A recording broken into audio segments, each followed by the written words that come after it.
Hello and welcome to this edition of Back in History. In Back in History, we take you back in time to the events that occurred in the historical past. We also document the profiles of persons who have made indelible marks on the sands of time in the course of history. Today we present the story of one of Nigeria's foremost politicians, independence advocate, and an administrator par excellence, Chief Ladoke Akintola. He began his political career with like minds such as Chief Obafemi Awolowo, but along the way, these two political gladiators of the western region of Nigeria extraction fell apart seriously and became rivals in the politics of western Nigeria.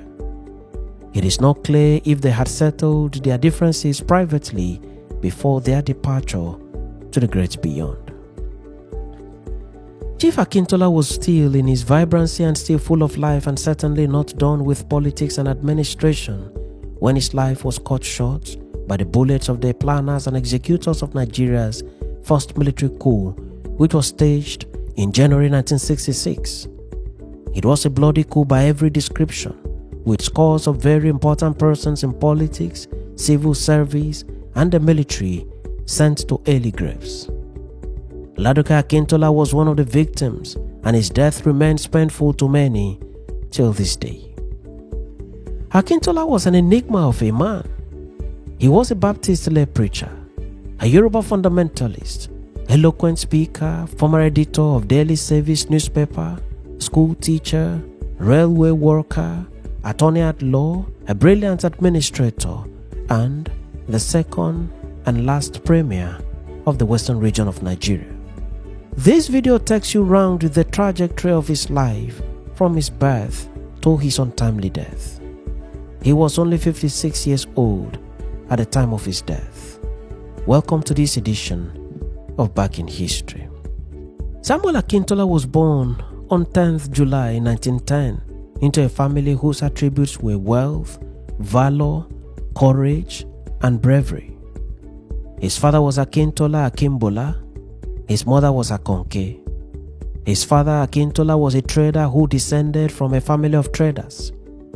In their ancestry, trading had become a highly rewarding and profitable venture with tangible wealth to show. Ladoke was born into wealth. He was born in Ogbomosho in present-day Oyo State of Nigeria. Trading took his father from place to place, and in his later trading life, his father took the decision to move to Minna in present-day Niger State and settled there with his family. The young Ladoke Akintola moved with his parents to Minna. While in Minna, he attended the Church Missionary Society School. While there, he associated freely with Hausa Fulani children, and in the process, he understood and spoke the Hausa language fluently. His understanding of this language would later prove highly beneficial to him in his future political life, particularly during his political alignment with the North. In 1922, his father considered it imperative that the young Ladoke Akintola should grow up with a blend of the Yoruba culture and that the child should not be alienated from home. He then sent Ladoke back to Ogbomosho to live with his grandfather. Ladoke moved back home and lived with the grandfather, who was an uncompromising disciplinarian. While there, Ladoke attended Baptist Day School before proceeding to Baptist College in Lagos in 1925. While in these schools, Ladoke was known by everyone as an intelligent student. He had the gift of oratory and held people spellbound whenever he had the floor. From 1930 to 1942, Ladoke served as a teacher at the Baptist Academy and was a member of the Baptist Teachers Union. From Baptist Academy, he later gained employment at the Nigerian Railway Corporation. He worked there for a while, and while there, he met with H.O. Davies, who was already a lawyer, politician, and nationalist. H.O. Davies was one of the leading lights in Nigeria's agitation for independence. He was of the same era with the likes of Nnamdi Azikiwe, Jaja Nwachukwu, Obafemi Awolowo, Herbert Macaulay, and others, while Professor Eyoita, the first professor in Black Africa, was the galvanizing factor and leader of the early nationalist movement in Nigeria. Ladoke Akintola became very close to H.O. Davis, and in the course of their friendship, Davis introduced him to the Nigerian youth movement, which was founded by Professor Oyoita. At the youth movement, Ladoke Akintola became more acquainted with nationalist ideas and joined voices with others to agitate for Nigeria's independence from Britain. In 1943, Ladoke Akintola left the Railway Corporation and joined the Daily Service newspaper, which was one of the leading newspapers at the time. He did remarkably well in this media house and soon became the editor of the newspaper. Ladoke also founded his own newspaper named Iroyin Yoruba. This was the first newspaper in Nigeria to be published 100% in an indigenous language, and the paper was very popular among the Yoruba people in Lagos and beyond. In 1946, Ladoke Akintola earned a British scholarship to study law in the United Kingdom.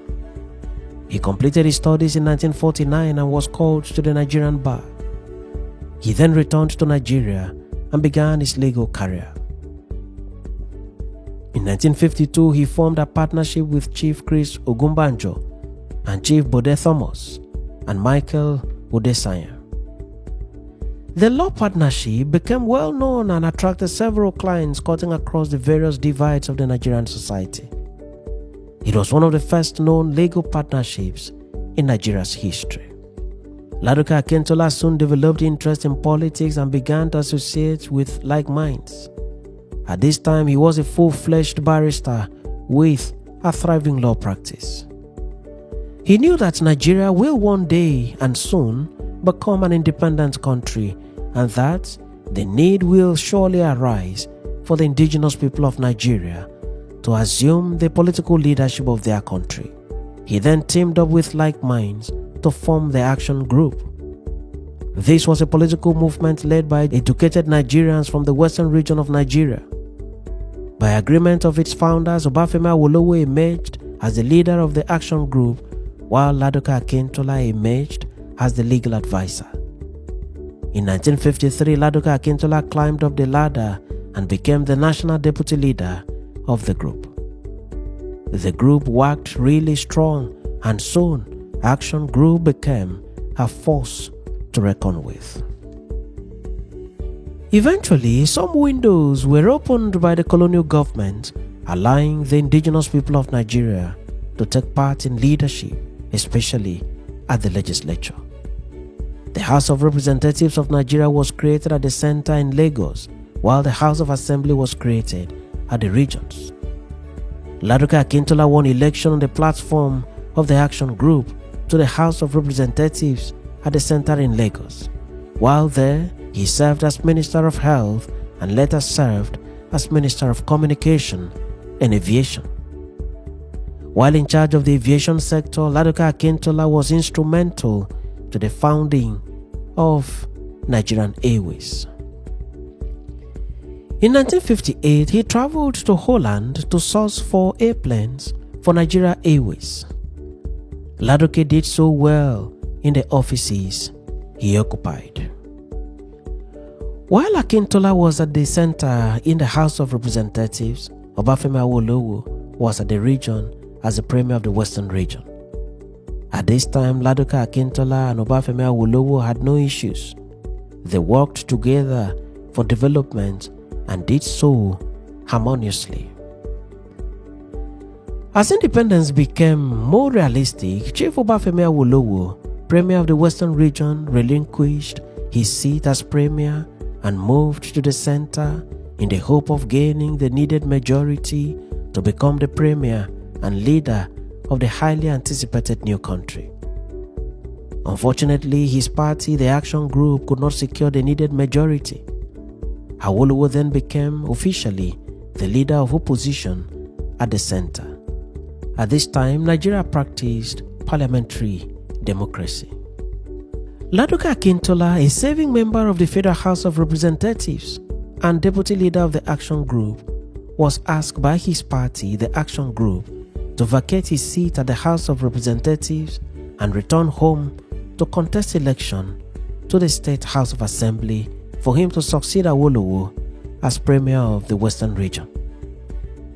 A Loyalist Party member was made to vacate his seat, and Akintola emerged unopposed as candidate from Ogbomoso South-East State constituency. As a result of the failure of the Action Group to form government at the center in 1959, Alhaji Tafawa Balewa then formed the government of Nigeria.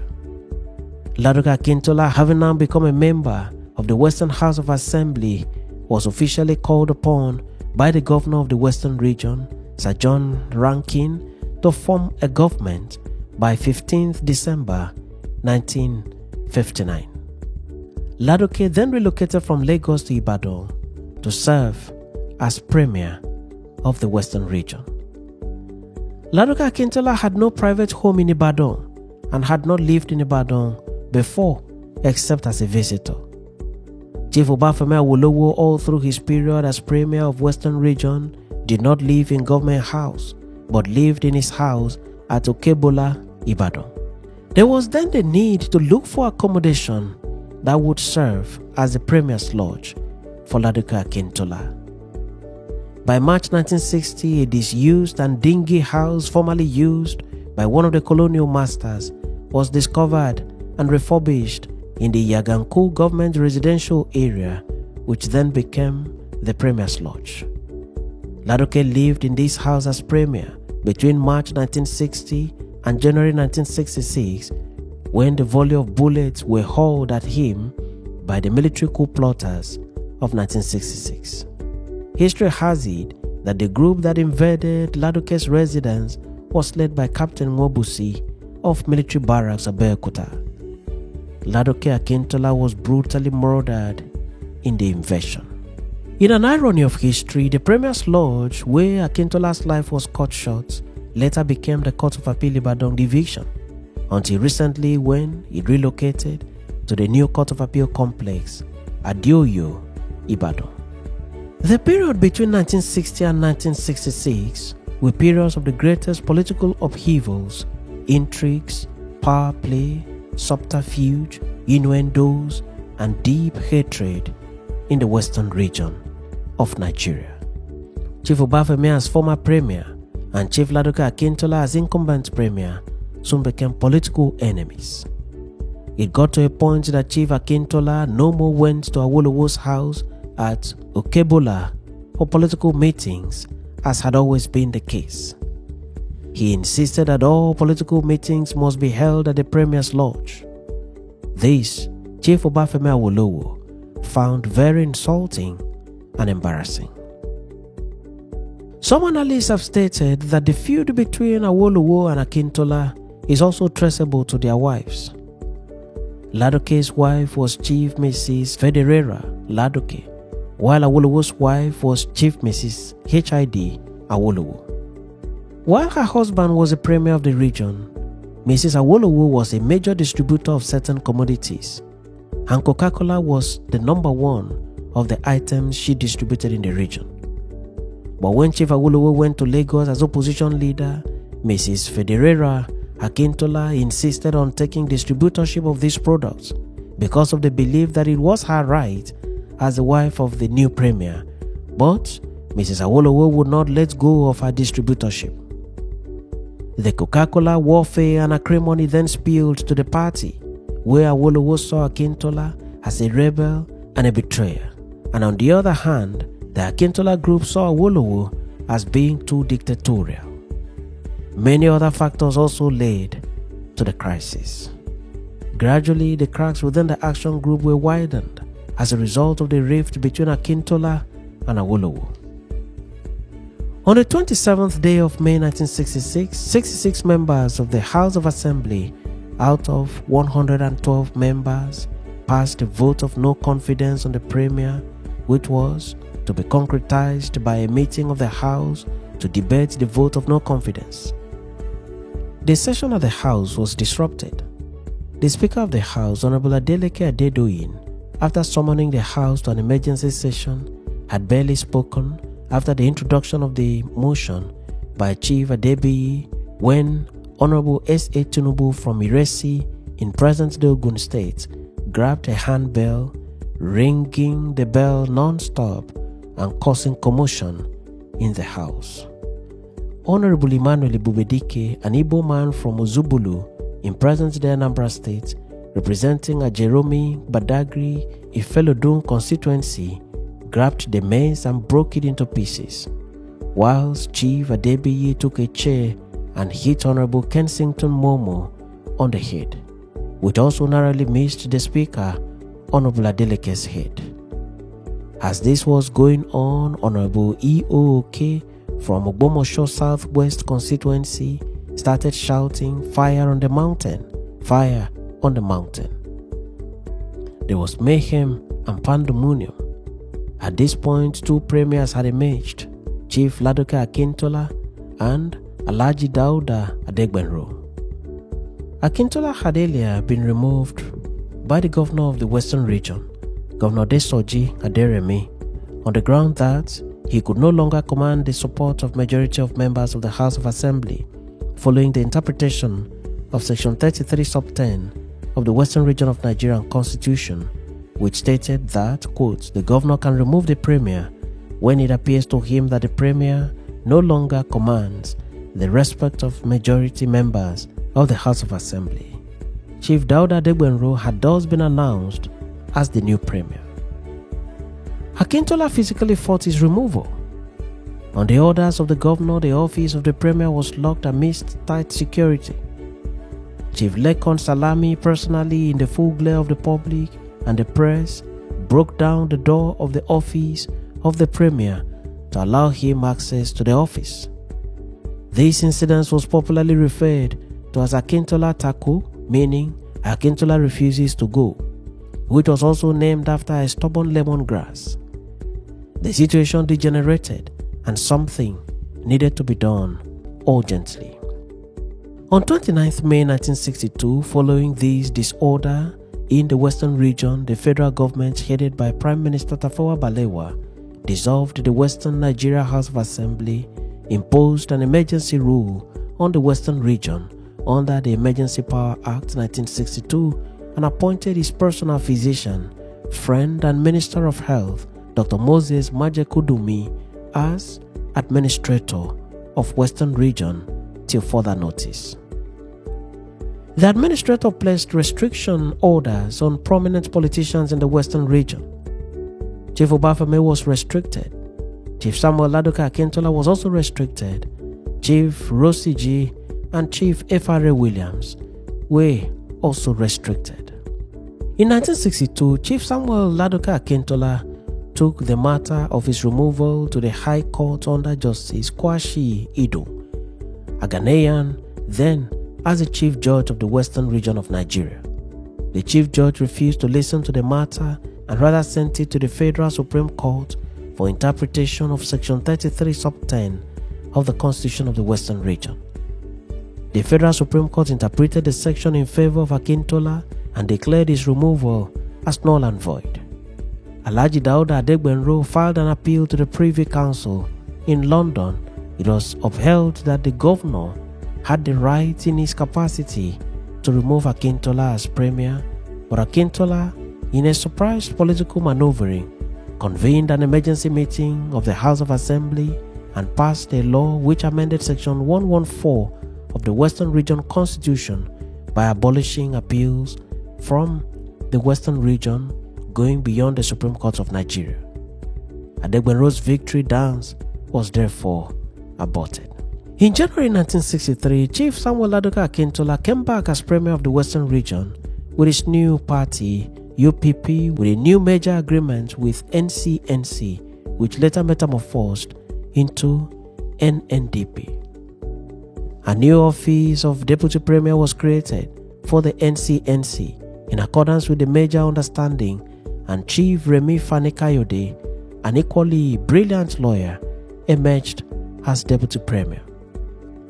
The remnants of the Action Group and the NCNC equally entered into a major agreement to form UPGA. Politics in the Western Region was becoming increasingly wild and dangerous, leading to the appellation Wild Wild West. Awolowo had been jailed in 1963 for treason and sent to Calabar prison. The last 3 years of Chief Ladoke Akintola became very rough, very tough, and stormy. After winning the 1965 election, he was called by the governor, Sir Father Honsi, to form the new government in October 1965. His tape-recorded acceptance speech and message to the people of Western Region to be rebroadcast by the Nigerian Broadcasting Corporation had been removed and replaced with another recorded message by a mystery gunman who stepped into the studio and made his own broadcast, denouncing Akintola's victory, and this mystery gunman was Wole Soyinka.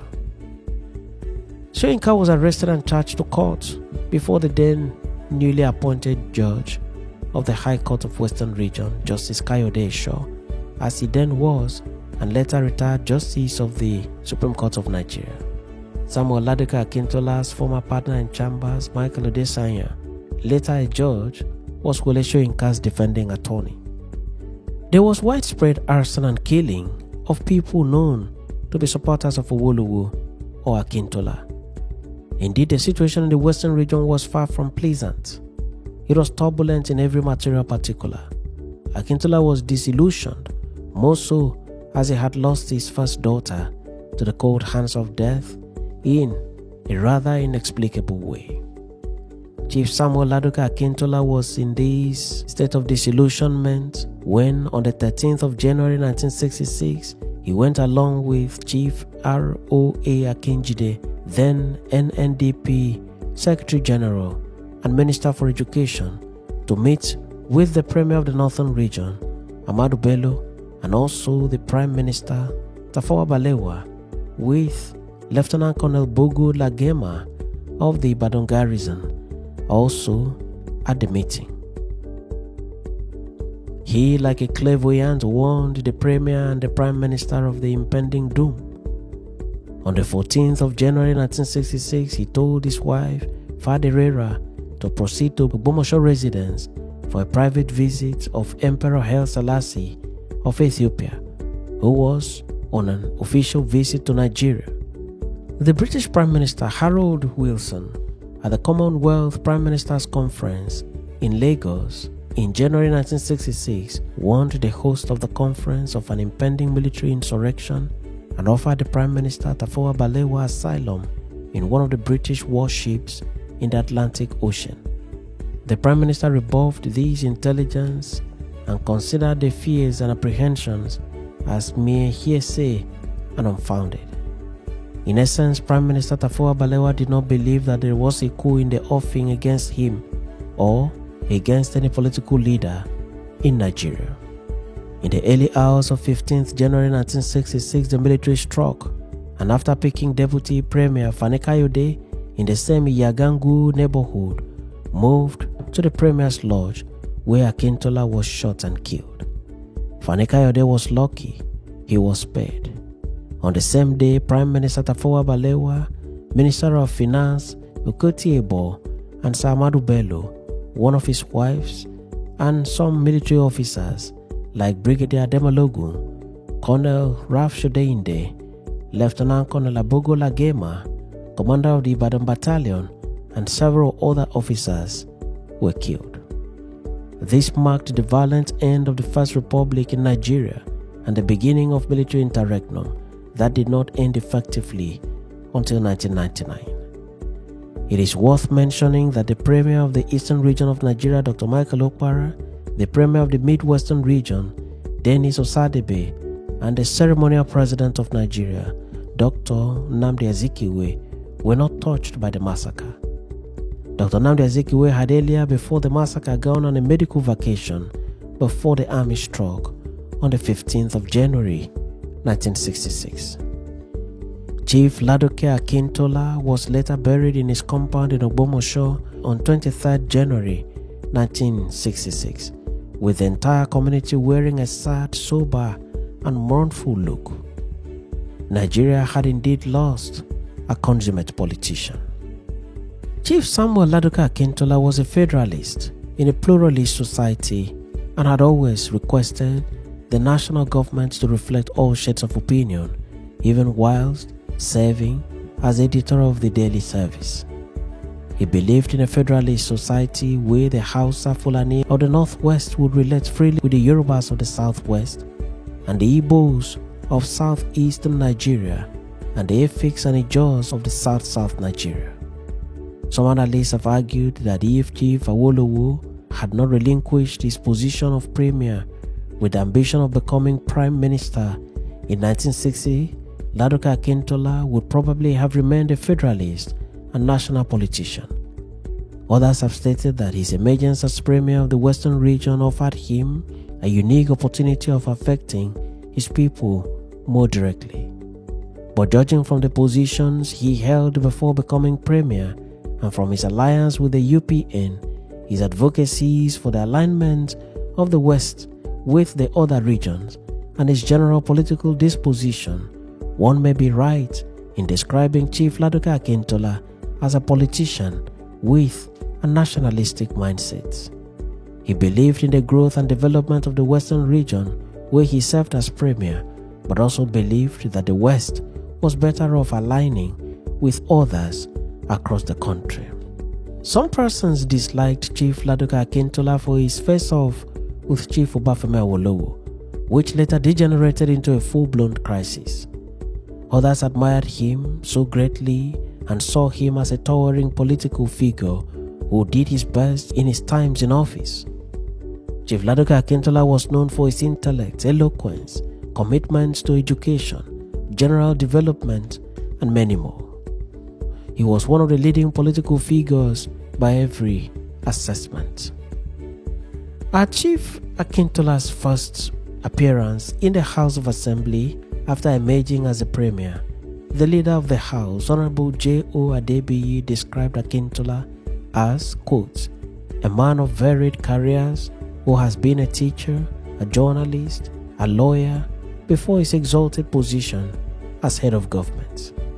He is known for sincerity, loyalty to a cause, and assiduity. He was an interesting debater whose humor and diction in English and Yoruba command great respect. End of quote. The opposition leader in the Western region, Honorable Dennis Osadebe, in seconding the remarks of Honorable Adebiyi's description of Ladoke Akintola, added thus, quote, when the history of the present generation comes to be written, the new premier will be remembered for the part he played in Nigeria's independence.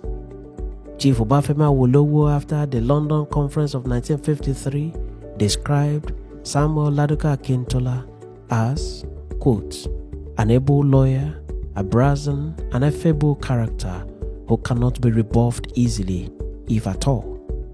Chief Obafemi added, quote, his peculiar gift consists in his capacity to argue and defend two opposing points of view with equal competence and plausibility. This quality, backed by a sense of humor and his capacity for nuances, makes him a puzzle to opponents. End of quote. It should be noted that this remark was made by Chief Obafemi Awolowo long before things fell apart between the two personalities. The Sardauna of Sokoto, Sir Ahmadu Bello, once described Akintola as, quote, being quick and friendly and interested in all around him. End of quote.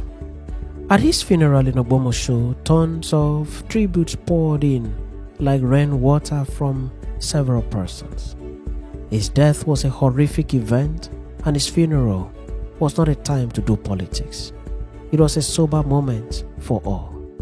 He will be remembered by many across Nigeria and Africa for many years to come. He was indeed a colossus. Thanks for watching this edition of Back in History, and do remember to subscribe to this channel or follow the page for regular notification on every new video. I remain your friend and host, Ekemi Udim, wishing you the best of time as you continue to accompany me through the rich historical narratives of the continent of Africa.